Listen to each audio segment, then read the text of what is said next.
क्या पढ़ेंगे? केपलर के नियम। केपलर ने कितने नियम दिए थे? 3। पहला नियम, पहला प्रथम नियम,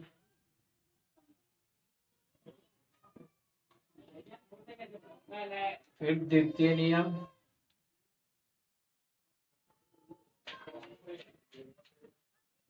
इसके बाद तृतीय नियम।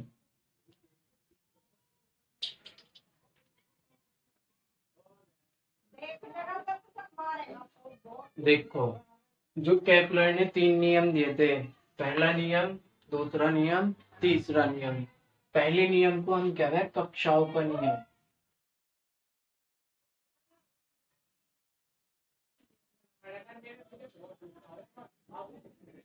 पहले नियम को हम और किस नाम से जानना है? कक्षाओं का नियम। पहले नियम को और किस नाम से जानना है?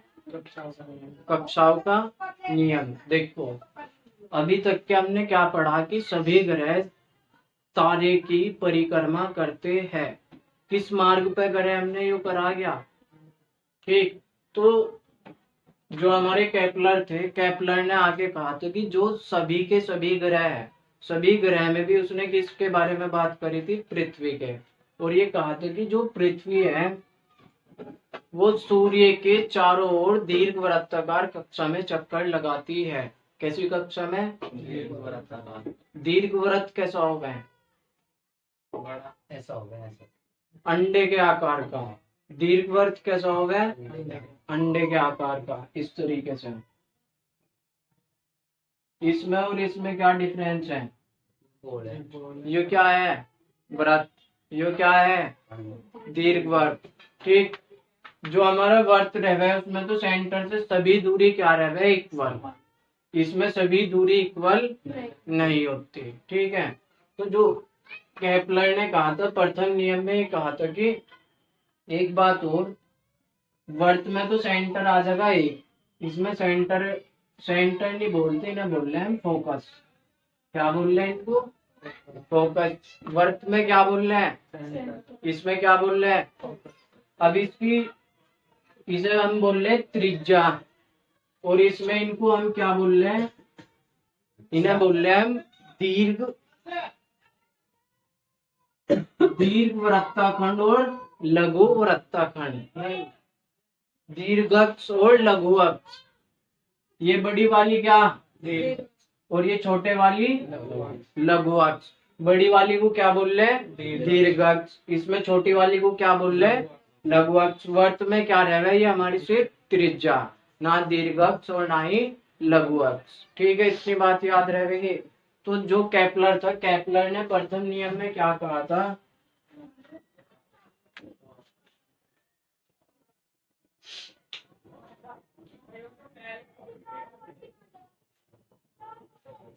केपलर ने प्रथम नियम में कहा था कि जो हमारे ग्रह है वे सूर्य के चारों ओर दीर्घ वृत्ताकार कक्षा में चक्कर लगाते हैं। ठीक है, क्या कहा था?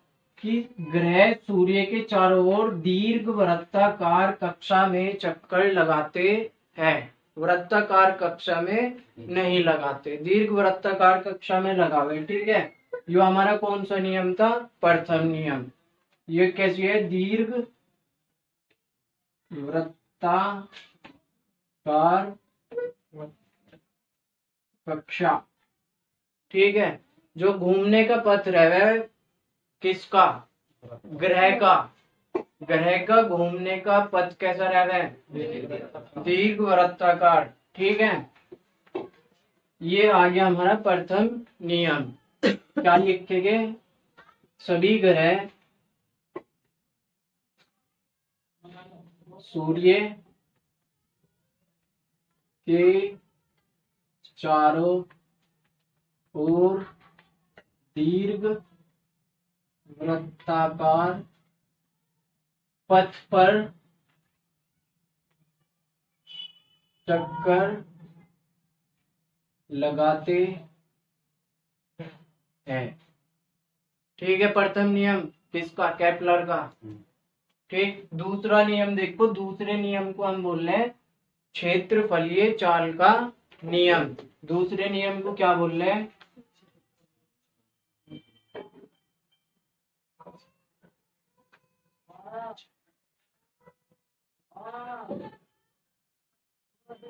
क्षेत्रफलीय चाल का नियम। देखो क्षेत्रफलीय चाल के नियम में क्या है, ये हमारा क्या है, ये क्या है, ग्रह। ये क्या है हमारा, कोई भी ग्रह, पृथ्वी भी हो सके, मंगल भी हो सके, शुक्र शनि कुछ भी हो सके। ठीक है, अब देखो इसमें क्या है, इस ग्रह में ये मान लो यहाँ पे T1 समय में था, कितने समय में था, T2 समय पे ये ग्रह आ गया यहाँ पे, T2 समय में कहाँ पे आ गया, दूसरे पॉइंट पे। T1 समय पे कौन से पॉइंट पे था, A पे। T2 समय पे कौन से समय में आ गया, B पर। कौन सी स्थिति पे आ गया, B पे। अब देखो ये जो मैंने खींची है हमारी काल्पनिक रेखा, ये क्या है, और ये वाली क्या है, ये भी काल्पनिक रेखा। क्या है ये, काल्पनिक रेखा। T1 T2 समझ में आ गया। T3 देखो, T3 में जो हमारा ग्रह था T3 में, वो आगे किस पॉइंट पे, C पॉइंट पे। T4 पे कहा आ गया, D पॉइंट पे।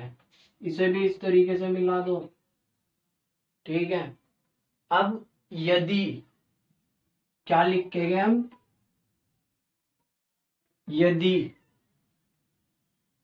T2 माइनस T1, मतलब कि यहां से यहां तक जाने में लगे समय का अंतर, A से B बिंदु पर जाने में लगा समय, A से B बिंदु पर जाने में लगा समय बराबर हो किसके, C से D पर जाने में लगा समय के। C से D पर जाने में लगा समय, तो ये आ जाएगा कितना, T4 माइनस T3।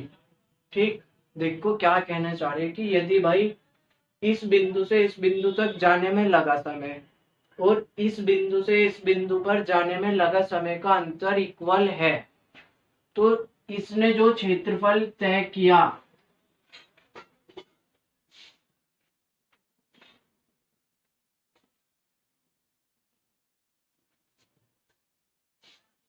ये क्षेत्रफल क्या होंगे, इक्वल। समझे, देखो यदि ए से बी बिंदु पर जाने में लगा समय बराबर हो सी से डी बिंदु पर जाने में लगे समय के, तो ए बी और इसे मान लो ओ, एरिया ए ओ बी, क्षेत्रफल ए ओ बी बराबर होगा किसके, क्षेत्रफल सी ओ डी के। यो हमारा कौन सा नियम है, द्वितीय नियम। इसको क्या बोल रहे हैं, क्षेत्रफलीय चाल का नियम। क्षेत्रफलीय चाल का नियम इतना है कि भाई यदि हमारा समय इक्वल है तो ग्रह द्वारा तय किया गया क्षेत्रफल बराबर होगा। ठीक है, तो इसको हम क्या लिख सके, समान समय अंतराल में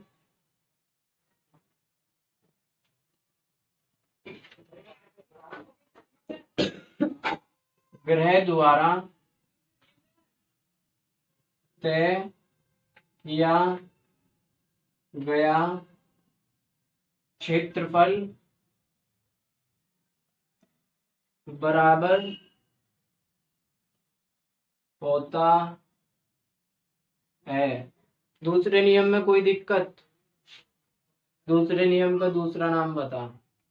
क्षेत्रफलीय चाल का नियम। इसमें हम किसके बारे में बात कर रहे हैं, चाल के बारे में, और क्षेत्रफलीय चाल, तो इसका नाम क्या लिख बताया उसने, क्षेत्रफलीय चाल का नियम।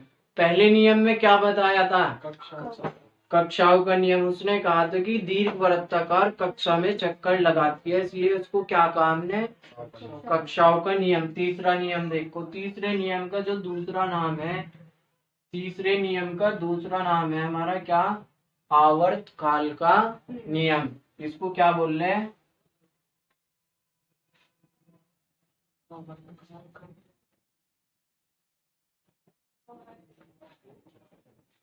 आवर्तकाल पतंजलि का है। सॉरी यो मुझे काटना पड़ेगा, तेरा नाम लेते हैं। बताओ। आवर्तकाल बताओ। एक सेकंड में दबाए गए चक्करों की संख्या।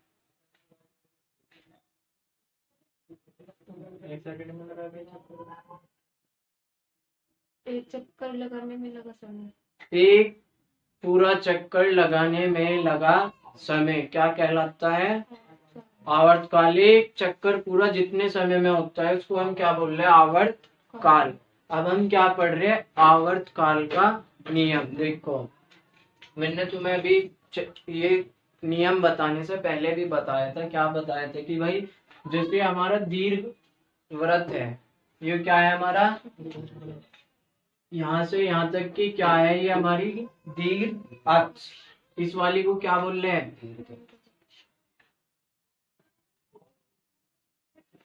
इसे क्या बोल रहे हैं?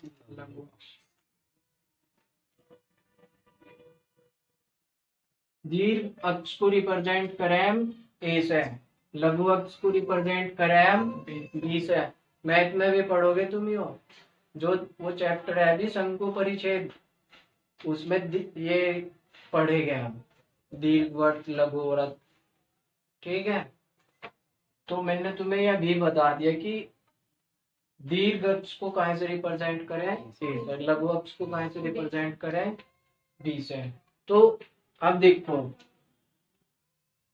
इसमें देखियो कहाँ तक क्या खड़ी हो गई देख। और भी तो तीसरा नियम भी हो जाना शायद।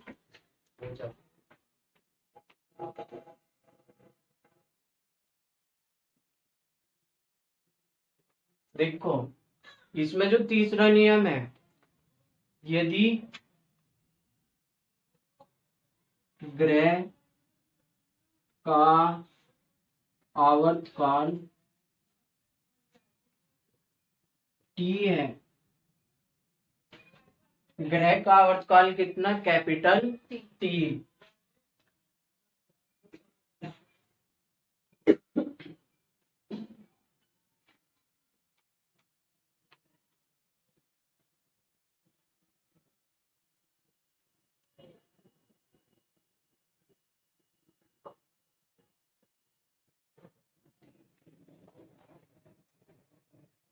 यदि ग्रह का आवर्तकाल कितना है? टी। और दीर्घ अक्ष का अर्धभाग कितना है? ए। दीर्घ अक्ष का आधा भाग कितना है? ए।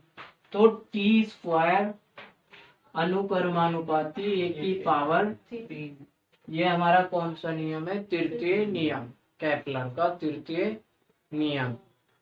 क्या कहता है कि आवर्तकाल का वर्ग लघु दीर्घ अक्ष के अर्ध भाग के घन के अनुक्रमानुपाती होता है। ठीक है, आवर्तकाल क्या होगा? एक चक्कर लगाने में लगा समय। दीर्घ अक्ष कौन सी हमारी? जो ये बड़े वाली है। ठीक, इसका आधा भाग मतलब कि इतना। ठीक, तो टी स्क्वायर अनुक्रमानुपाती ए की पावर 3। यह हमारा केपलर का तृतीय नियम। तो अब हम पढ़ेंगे गुरुत्वाकर्षण।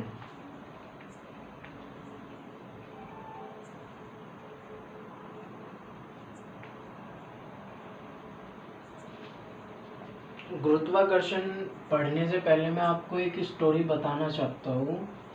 सन था 1665। 1665 में लंदन शहर में एक पड़ता है कैम्ब्रिज।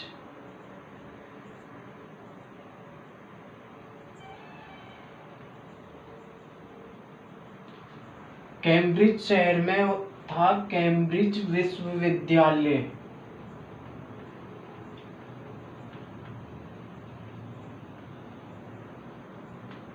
सोलह सौ पैंसठ में कैम्ब्रिज विश्वविद्यालय कहाँ पे था?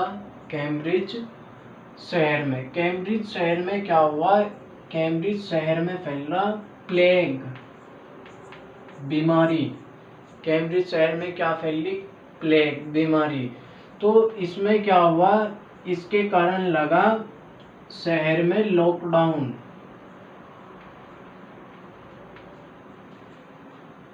इसके कारण पूरे लंदन शहर में क्या लग गया? लॉकडाउन। जब लॉकडाउन लगा तो इस विश्वविद्यालय का एक स्टूडेंट जिसका नाम था आइजैक न्यूटन।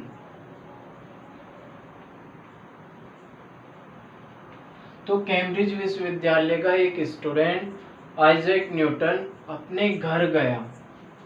घर पे जाने के बाद ये क्या थे कि रेस्ट करने के लिए एप्पल के पेड़ के नीचे बैठे। किसके पेड़ के नीचे बैठे? एप्पल के पेड़ के नीचे बैठे हुए कुछ सोच रहे थे। तो अचानक से क्या हुआ कि एक एप्पल पेड़ से गिरी और उनके सर पर जाके टकरा गई। तो जब एप्पल उनके सर से टकरा गई तो इन्होंने सोचा कि ये जो एप्पल है वो नीचे ही क्यों आई, जो ये एप्पल है वो नीचे ही क्यों आई। उन्होंने खुद से क्वेश्चन करा है कि ये जो एप्पल है वो नीचे ही क्यों आई। ये राइट भी जा सकती थी, लेफ्ट भी जा सकती थी, अप भी जा सकती थी, पर वे नीचे ही क्यों आई। तो जब उन्होंने ये क्वेश्चन करा कि एप्पल नीचे ही क्यों आई, इस घटना को, एप्पल नीचे गिरने की घटना को इन्होंने कनेक्ट करा ग्रहों की गति से। ग्रहों की गति में क्या होता है, जो सन या जो तारे होते हैं, तारों की परिक्रमा करते हैं कौन? ग्रह। तारों की परिक्रमा कौन करते हैं? ग्रह। तो ग्रहों को घूमने के लिए अभिकेंद्र बल चाहिए। ये अभिकेंद्र बल कहाँ से मिल रहा? जो ये एप्पल गिरी ये नीचे ही क्यों आई, इसका मतलब यह है कि नीचे की ओर क्या कोई बल कार्य कर रहा। तो आइजैक न्यूटन ने निष्कर्ष निकाला कि जो ग्रहों के बीच, ग्रहों को उनके पथ पर घुमाता है, उसके कारण जो बल जिम्मेदार है, और हमारी जो एप्पल नीचे आके गिर रही है उसके कारण जो बल है, ये दोनों बल एक ही है, और उस बल को हम क्या कहते हैं? गुरुत्वाकर्षण। इस प्रकार एक सेब के गिरने से आइजैक न्यूटन ने गुरुत्वाकर्षण बल की खोज की। तो गुरुत्वाकर्षण बल क्या होता है? संपूर्ण ब्रह्मांड में किन्हीं भी दो पिंडों के बीच कार्य करने वाला बल गुरुत्वाकर्षण बल कहलाता है। ये आकर्षण बल होता है। तो ब्रह्मांड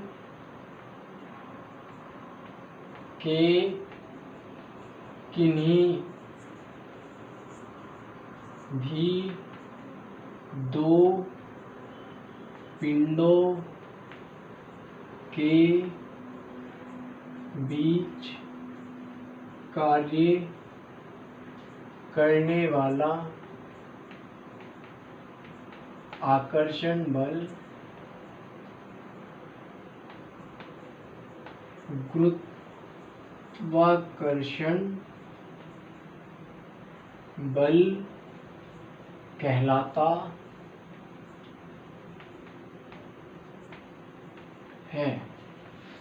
ठीक, अब हम पढ़ेंगे गुरुत्व।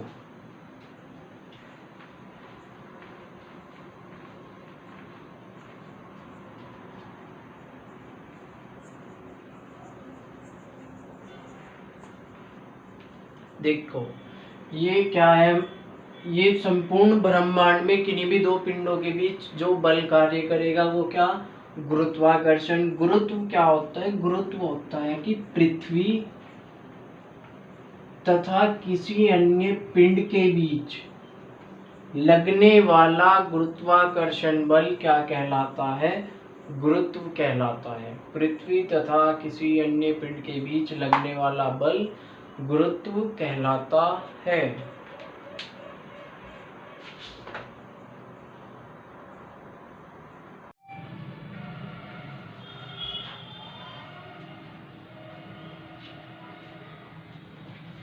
कंप्लीट। ठीक, देखो न्यूटन ने क्या कहा, न्यूटन ने क्या चीज नोटिस करी थी? न्यूटन ने नोटिस करा था कि जो हमारे सेब के गिरने में जो बल लग रहा, मतलब कि सेब के जो पृथ्वी पर आके गिर रही उसके बीच जो बल कार्य कर रहा, जो हमारे ग्रह सूर्य की परिक्रमा कर रहे उनके बीच जो बल लग रहा, ये अलग अलग बल नहीं है, ये क्या है, हमारे एक ही बल है। उस एक बल को क्या कहा, गुरुत्वाकर्षण। तो इन्होंने फिर एक नियम दिया न्यूटन का गुरुत्वाकर्षण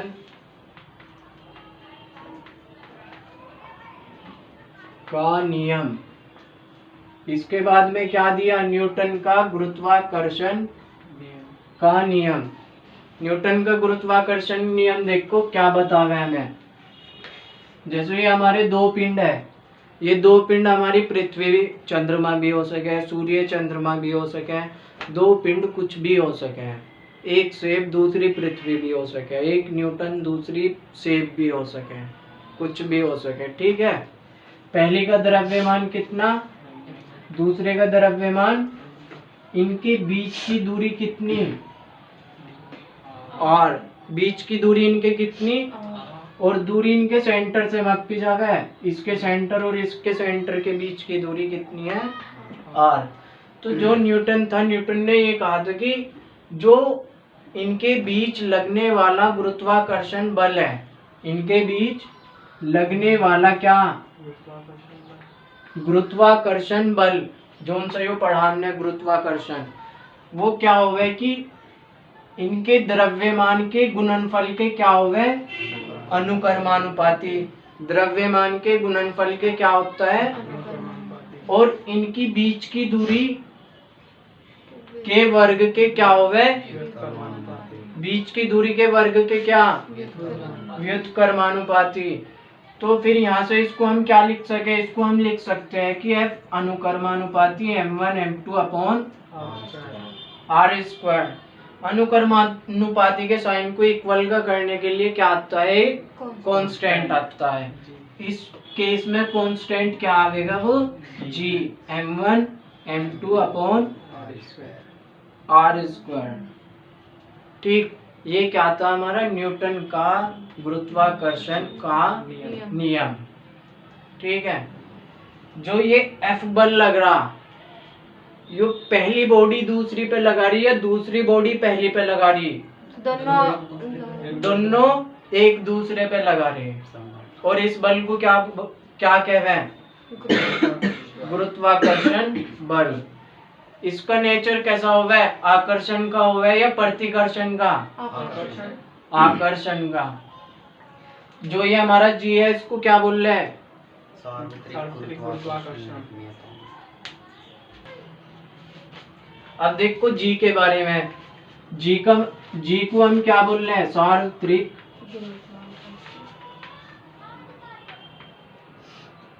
या पहले इसकी डेफिनेशन लिख लो, इसकी परिभाषा, परिभाषा क्या लिखोगे, दो पिंडों के बीच लगने वाला गुरुत्वाकर्षण बल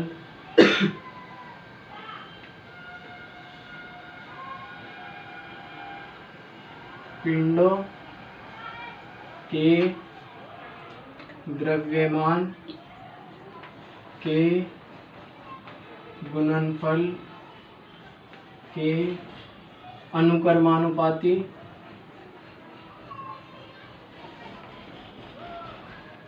तथा उनकी बीच की दूरी